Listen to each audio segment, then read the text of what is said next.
There's another fly on the wall moment with them later on September 11th. Gore was in Canada. He was flying in Canada, and his plane was grounded, and he couldn't fly into this. Nobody could fly, so he got a car. He rented a car because they're all losers now, and he drove. He's a fucking loser. Yes, and he drove to back to Washington, but he stopped in Chappaquiddick, and he got there like midnight. I'm Chappaquiddick. What's the name of the Chappaqua? Where the Clintons live? They live in upstate New York. Yeah, Chappaqua. He stopped at Clinton's house, and they sat in the kitchen apparently till 3 a.m, just talking. That I wish I could have been in that room just like for that. damn, on 9/11. We could have got him. Yes, yeah. So Do you remember that guy? Which guy? No, this is them sitting in the kitchen Yeah. like, holy shit, it was Yes. him? Yes, exactly. Hinckley? Yeah, He did it? Exactly. So Clinton gone, and then Gore and Bush, and you had the crazy. I mean, I'm getting tired, so it's hard to get into like Sure. Bush's the hanging chads. Yeah. And Bush was another like, this is going to be a nightmare. And I remember here's what I hated about, because I wasn't predisposed to hate Bush, because I heard he was like a compassionate conservative. That was the word on Bush. Yeah. Compassionate conservative. And I could read on him that he was a kid of my generation or just above, that he was a post Summer of Love guy. Like, Clinton loved saying that he had, what's her name? Madeleine Albright. And, but Bush had black people and women in his cabinet as a matter of like, he's like, why wouldn't you? Like for Bush, it stopped the bigotry of the Republican Party. And by the way, the Democrats, tons of it also stopped because Clinton was like, you got to have a couple of darkies in there. Otherwise people get mad, and the gals are good. It's not a bad thing. It helps you. But Bush was like, Condoleezza Rice is fucking amazing. She's going to run everything. Colin Powell. So I liked Bush in that sense, but I remember he was interviewed about foreign policy, and he just sounded like a fucking idiot. He didn't know anything. He knew nothing. And then he took a day and crammed and did it again. And then they were like, what about North Korea? And he goes, okay, so North Korea, you got Kim Il-jung, and then in the South, those, and he just answered like that, like real quick, canned answers. And I remember they cut to who else, or like Wolf Blitzer, and he's like, well, that's really impressive. Clearly he does know about foreign policy. And I was like, are you fucking kidding me? So Bush was president, September 11th, That was the first president I remember. All the kids my age hated Bush. Mm-hmm. So then I liked him. I get that. All the kids were like, he's evil. He's going to ruin the country. And I was like, dude, he's awesome. It just made me like him. There was a woman who made a documentary about riding the bus with him. She was one of his press people, and she brought a camera, and I forget what it's called or what her name is, but she was kind of a ooh, gee whiz. Lenny Riefenstahl. But there's a moment in it where she took a poll. She was like kind of a goofball, and she was with the press corps on his plane, and she went around and asked everybody, who do you think is going to win? And the press all said McCain. I think it was in the primaries. So McCain was starting to lead. And so it leaked through her. Someone leaked that because she was just doing it privately for fun. Someone leaked it that his press corps thought he was going to lose. And it was really damaging. And everyone threw her under the bus. Everybody in the press said it was her. We didn't do it. And that nobody would talk to her. So while they were on the plane, and this is, I think, on film on the thing, she's sitting there just devastated. And Bush comes, which he never did, back, and he sits right next to her. And he says, I want you to take a good look around at these people, because now you know who they really are. He said, now you know who your friends are. Now you know who they're not. So don't forget this moment, because this is really just don't let them forget it. Don't you forget it. There was a guy, I forget the name of this guy. He was, it might have been on Rogan. He was on there and he was talking about how he was like a Muslim extremist. He got arrested after 9/11 in Egypt. You remember that? I don't know if it was Rogan. It was Rogan. He was great. He was incredible. But he had sat down and talked to a bunch of presidents. And Rogan was like, who was the best one? He was like, W seemed to be genuinely compassionate.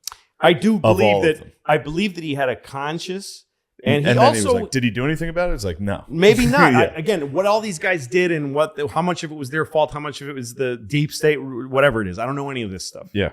But all I'm going by is my feelings about the guys. And there's moments about W that I remember because politically I hated him. The whole thing with the Patriot Act, all this kind of stuff. But and Iraq, it was shocking.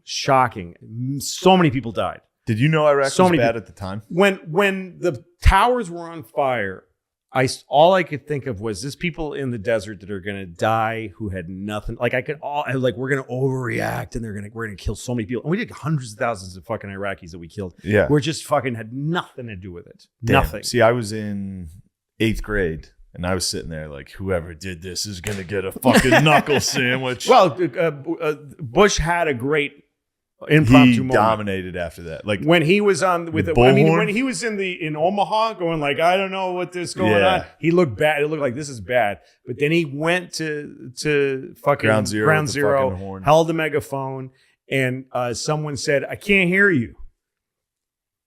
And he said, well, I can hear you. And the people who did this are going to hear from all of us. That's pretty good fucking ad lib. And the first pitch at that Yankees game? Yes, also. But easily he could have said, okay, then you're going to yell, I can't hear you. Of course, Of course, it was probably Cheney. I can't hear you.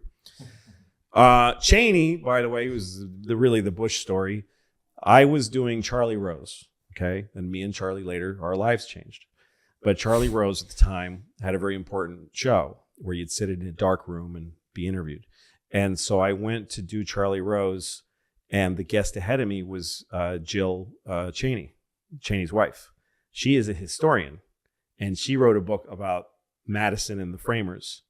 And he would just ask her questions, and she's a fascinating woman, fucking brilliant historian. And she talked ad nauseum about all the people we did in the first one. Yeah. And I was just riveted. And then they brought me in as they were taking her out. And I was just trying to, like, she's not my world. And somebody said, we just need your microphone because we need to give it to the next guest. And she said, who's the next guest? And they said, Louis C.K. And she said, Louis B.K.? Louis, where is he? Where is he? And she turns around and I'm standing there and she goes, you're Louis B.K. And I'm not going to correct her. I go, yep, I'm Louis B.K. She goes, oh my God, my grandchildren love you. We're getting a picture. You're going on Twitter with me, son. Come here. What? And you can find this. A picture of you and Liz Cheney? Picture of me with Liz Cheney. Jill. Liz is the daughter. Well, she called me Louis B.K. So fuck her. But so we took a picture and she tweeted it. Damn. I wonder if Dick ever watched. I have no idea. He's probably like, this guy's kind of an asshole. This guy's kind of a piece of shit. But yeah, so that's Cheney and Bush and 9/11. Bush. And then after Bush was president, I told this story on Conan. I'm not going to tell it again. That's fucking boring. But I saw Bush. I was in traffic, and then his motorcade just was next to me. And I looked, and I saw him through the window of the SUV. And I'm just another Dole-like moment. I'm like, fuck Bush. But I look at him, and he goes like this, and I'm like I just couldn't help it. Of course, you have to. Yes. But the thing I liked about Bush was that when the guy threw shoes at him. Do you remember that guy threw 2 shoes at him? He got 2 shots. Yeah. Talk about fucking Lee Harvey got him. Getting 2 shots with a Bolt rifle. This guy got 2 fucking shoes off.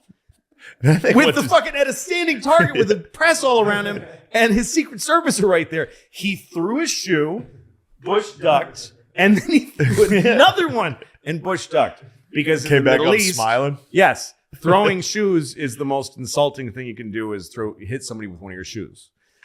In America, you know what the most insulting thing you can do in the Middle East is? What's that? Kill everyone. Kill all of them. Kill all of them. I wonder if he was thinking that. Yes. When he ducked, he was like, ooh. I killed a lot of your family. Ooh, yeah. I'm about to hit your wedding for this. So bad. But Bush, they asked him about it afterwards, and he said, well, I got good reflexes.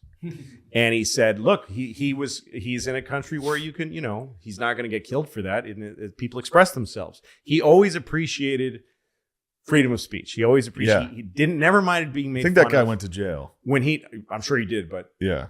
when Bush was made fun of, he took it very well. When he was he would go on SNL and read jokes that were just devastating against himself, and he did them with really good timing.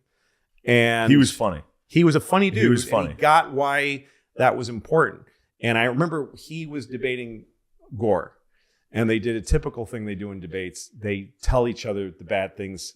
So he told the moderator, said, Al Gore said this about you. And he reads some shitty things Al Gore said. And he goes, what's your reaction now that you're with him? And Bush goes like, I don't know. He was like, he's running for president. He goes, of course, he's going to go for it. He's running for president. I mean, it's the game. We're trying to win. We're trying to, we have different views. He didn't care. And later also they asked him about the press. And he said, we counted on the press to keep us honest. He said, when you're out there making decisions that are outside of the decisions that come to the president are the ones that nobody knows what to do. The ones that are clear what the law is and what's practical, other people make those decisions. They go to the president where they're like, we're not sure what's legal here. And we're not sure what the American people would want here. And so it's the hardest job in the world because you have to deal with the cutting edge of where the country is going, why it's going there, and what people really want, even if they don't know what's going on. And what's legal, it's so unclear sometimes. And he said, I depended on the press because we knew they were probing everything. We knew they were watching everything, and we knew they were adversarial, that they were ambitious to bust us. And that made me comfortable because it made me confident that I'm not going to, in my confusion, make any real mistakes. Like that's a profound thing for a president to say. And it shows the level of confidence that he had, which is why he did not like Donald Trump, because he didn't have that. To be made fun of is a place of strength. I can't take you seriously unless you don't take yourself seriously. If you're a person to be taken seriously, then you can be made fun. If you can't be made fun of, you can't be taken seriously. If you're like, do not make that joke about me, it's like, you're a pussy. You have no confidence in yourself. You need to hear good about you all the time. That is a mental and emotional problem. So Bush didn't have that to me. And I appreciate him for that. He killed mountains of Arabs, just mountains of them. And other people, and who knows what else he did. I don't fucking know. But interesting dude. Yeah.